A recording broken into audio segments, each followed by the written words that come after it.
हाँ sir, prove that opposite sides of a quadrilateral circumscribing a circle subtend supplementary angles at the centre of the circle. हाँ sir, क्या prove करना है? Prove that opposite sides of a quadrilateral, एक quadrilateral है उसकी opposite sides, तो quadrilateral circumscribing a circle मतलब एक सर्कल है, एक सर्कल यहां बना ले, यहां बनाते, चलो डायग्राम यहां क्लियर रहता है ना। एक सर्कल है, इसको सर्कमस्क्राइब करता है एक क्वाड्रिलेटरल, ठीक है सर। सब क्वाड्रिलेटरल मतलब कैसी भी साइड होगी, इक्वल या पैरेललोग्राम जैसी बनाने की जरूरत नहीं है, ठीक है सर, बना लेते हैं, कोई दिक्कत नहीं सर, बना लेंगे। क्या बना लेंगे? डायग्राम बना लेंगे। डायग्राम बनाओ तुम भी कुछ इस तरीके से। एक मिनट यार, लाइन एकदम क्लियर होनी चाहिए, मजा नहीं आता है। चलो ठीक है, हाँ अब ठीक है ना। हाँ ऐसा कुछ कुछ ऐसे जा रहा होगा, हाँ, और कुछ कैसे ले, ऐसे ले ले, ठीक है ना। तो ये डायग्राम आपकी कंप्यूटर स्क्रीन पे बन चुका है देवियों और सज्जनों। आप भी डायग्राम ऐसा ही बनाइए, हम उम्मीद करते हैं कि आप डायग्राम अच्छा बनाएंगे, ठीक है। ये सर एक क्वाड्रिलेटरल है जो सर्कमस्क्राइब करता है सर्कल को। Prove that opposite sides of a quadrilateral, opposite sides of a quadrilateral circumscribing a circle. ध्यान से देखो मेरे देवियों और सज्जनों, ध्यान से देखिए, ये कह रहा है सर्कमस्क्राइबिंग अ सर्कल मतलब सर्कल को सर्कमस्क्राइब करता है। सवाल बहुत भारी है, ठीक है, हल्के में मत लो बच्चों। चलो भैया, ये सेंटर हो गया इसका सर्कल का, ये क्वाड्रिलेटरल का नाम दे देता हूं मैं A B C D.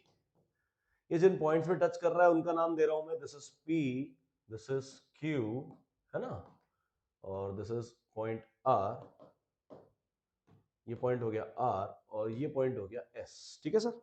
Diagram मेरे हिसाब से क्लियर है क्या? सबको डायग्राम समझ में आ रहा होगा, ठीक है। हमें प्रूव करना है opposite sides circumscribing a circle subtend supplementary angles at the centre of the circle. मतलब क्या है? कोई मुझे कमेंट सेक्शन में बता सकता है सर क्या मतलब है इसका? एनीवन? कोई मेरा अच्छा बच्चा हो जिसको क्लियर हो गया हो कि अब करना क्या सर? डायग्राम तो बना दिया आपने, अब हमारा काम है सर सॉल्व करना। Opposite sides subtend supplementary angles at the centre of the, मतलब अगर ए बी और सी डी की बात कर रहा हूं, इसको ज्वाइन कर दिया मैंने, रुको, ए से सेंटर को ज्वाइन कर दिया और इस सेंटर को फिर बी से ज्वाइन कर दिया, है ना। सिमिलरली एक ऐसा कुछ, एक मिनट रुको रुको रुको रुको रुको रुको, डायग्राम बिल्कुल सही बनना चाहिए, तुमको बताऊंगा मैं अभी क्यों ऐसा बोल रहा हूं। अगर यू बना दिया, सेंटर कुछ यहां ले लो इसका, तो समझ में आ जाएगा तुम्हें। अगर एक ऐसा है, अरे नहीं है, डायग्राम बहुत अच्छा बनाना चाहिए इसका, ऐसा ले लेते हैं, सेंटर यहाँ पर होगा कुछ यहाँ, हाँ चलिए सर, एक ऐसा ज्वाइन कर दिया, एक ऐसा ज्वाइन कर दिया, ठीक। चलो वॉट एवर, ये स्ट्रेट लाइन नहीं है, ये ध्यान रखना, ये स्ट्रेट लाइन नहीं है, सब रैंडम लाइन है, ठीक है। नाउ सर प्रूव करना है कि ये जो ऑपोजिट साइड्स है A B and C D, required to prove opposite sides मतलब ए बी और सी डी, ये वाला जो एंगल है इसको अगर मैं ओ कह रहा हूं, अगर I am saying this as O centre, centre को थोड़ा साइड में ले लिया मैंने, तुम अच्छे से बना लेना।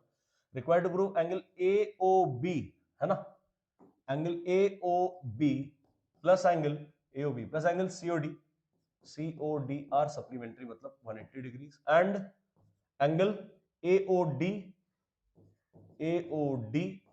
Plus angle BOC also equal to 180 degrees. ये सर हमें प्रूव करना है।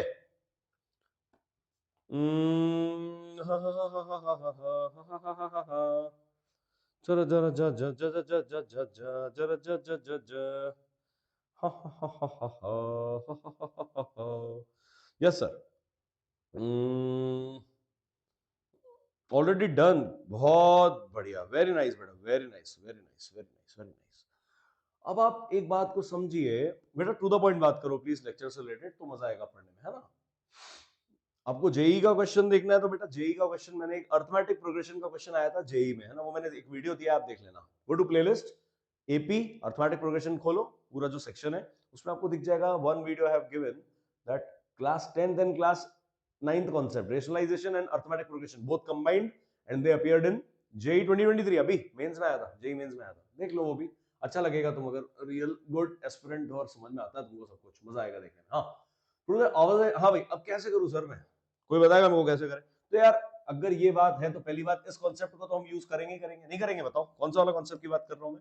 Anyone in the comments that अगर इसको मैं ज्वाइन कर दूंगा ये 90 डिग्री होगा, हाँ, और यहां पर भी अगर ज्वाइन कर दूंगा तो 90 डिग्री होगा। ये बात क्लियर है क्या? एनीवन कोई बता सकता है मेरे को? हाँ सर। सिमिलरली अगर मैं इधर से इसको ज्वाइन कर दूंगा तो ये भी 90 डिग्री होगा, होगा। और इधर से अगर मैं इसको ज्वाइन कर दिया तो सर ये भी 90 डिग्री होगा, होगा क्या?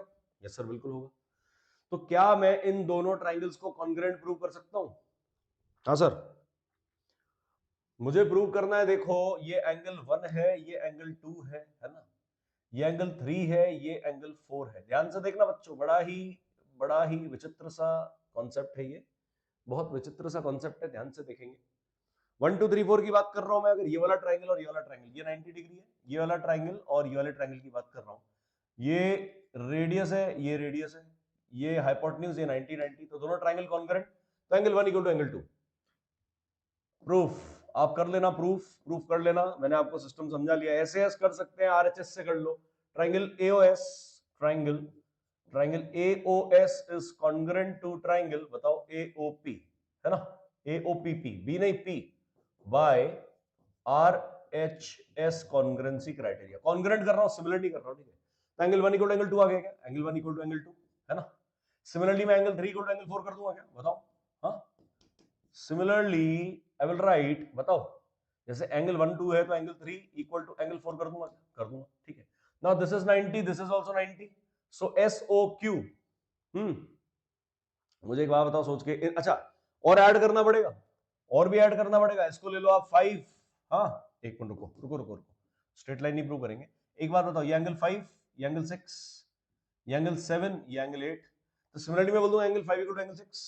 सिमिलरली जब मैं कॉन्ग्रुएंट किसको प्रूव करूंगा, इसको प्रूव कर दूंगा, एंगल 5 इक्वल टू एंगल 6 आएगा नहीं आएगा?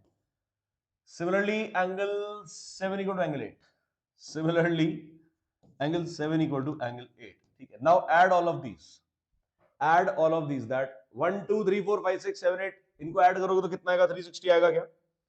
इन सबको अगर आप ऐड करोगे बच्चों, नाउ नाउ हाँ सर, नाउ ध्यान से देखेंगे, angle 1 plus angle 2 plus angle 3 plus angle 4 plus angle 5 plus angle 6 plus angle 7 plus angle 8 equals to 360 degrees, है ना। Angle around a point is 360 degree, पता ही है सबको। एक पॉइंट के अराउंड, एक अगर ये पॉइंट है बच्चों, तो इसके अराउंड पूरा एंगुलर सम कितना होगा? 360 डिग्रीज होगा, होगा कि नहीं होगा? यस सर होगा। सिमिलैरिटी करें या पूरा फिर से लिखें? नहीं नहीं, सिमिलरली एक प्रूव कर दो, चाहो तो दो प्रूव कर दो। अगर 4 नंबर का सवाल है, 4 5 नंबर का, दो प्रूव कर दो, ऊपर वाले ये दो प्रूव कर दो। सिमिलरली नीचे वाले लिख दो, सिमिलरली दो प्रूव कर देना, दिस कॉन्ग्रुएंट टू दिस, कितनी देर लगेगी यार? मुश्किल से 1 मिनट लगेगा ये सब कुछ लिखने में, ठीक है। सो आई विल राइट व्हाट, ध्यान से देखना, मुझे फोकस, मुझे किससे मतलब है, मैं भी ये प्रूव कर रहा हूं, देखना, मैं भी ये वाला पार्ट प्रूव कर रहा हूं, सिर्फ और सिर्फ ये वाला पार्ट प्रूव कर रहा हूं। मुझे किस पे फोकस करना चाहिए? एओबी और सीओडी। एओबी के अंदर 2 और 3 आ रहा है, सीओडी के अंदर 6 और 7 आ रहा है, ठीक है। तो मुझे 2 और 3 को नहीं छेड़ना है, मुझे 2 और 3 को नहीं छेड़ना है। मैं एंगल 1 को लिख दूंगा एंगल 2, एंगल 1 को लिख दिया एंगल 2 प्लस एंगल 2, 3 को भी नहीं छेड़ूंगा, एंगल 4 को लिख दूंगा एंगल 3। बोलो समझ में आया क्या? समझ में आया क्या? ये वाला स्टेप आया होगा, है ना। मेरे को 2 और 3 की तो जरूरत है क्योंकि एओबी बनाना है, 2 और 3 से बनेगा, ठीक है। प्लस 5 6 7 8 में से किसको छेड़ू? 6 और 7 को तो छेड़ना नहीं है। 5 को क्या लिखूंगा? एंगल 6, इनको नहीं छेड़ना है, ये एंगल 6 ऐसा का ऐसा, ठीक है। एंगल 8 को क्या लिखेंगे? एंगल 8 को angle 7, angle 7 equal to 360 degree, ठीक है। नाउ देखो ध्यान से, twice of angle 2 twice of angle 3, twice of angle 2 plus angle 3, ठीक है। क्या करूं नेक्स्ट, बताओ? हाँ सर, समझ में आ रहा होगा, सब आएगा समझ में। Twice of angle 2 plus angle 3 plus, ये तो हो गया यहां से लेके यहां तक। अब 6 और 7 मतलब twice of angle 6 plus angle 7 equal to 360 degree, ठीक है। हाँ sir, what is angle 2 plus angle 3? 2 प्लस 3 angle AOB, twice of angle AOB plus twice of angle COD, क्या ये 6 और 7 सीओडी बन गया? यस सर बन गया। Equal to 360 degree. 2 कॉमन ले लो, angle AOB plus angle COD equal to 360 degree. अगर मैं 2 से डिवाइड कर दूंगा इस इक्वेशन को तो आ गया मेरे पास क्या? इट इंप्लाइज, बताओ, angle AOB plus angle COD equal to 180 degree. Similarly we can, इसके बाद सिमिलरली जरूर लिखना, एंगल AOD 5 नंबर का सवाल अगर आता है तो, प्लस एंगल BOC 3 नंबर में भी लिख सकते हो, लिखना ही पड़ेगा। Hence proved, quite easily done.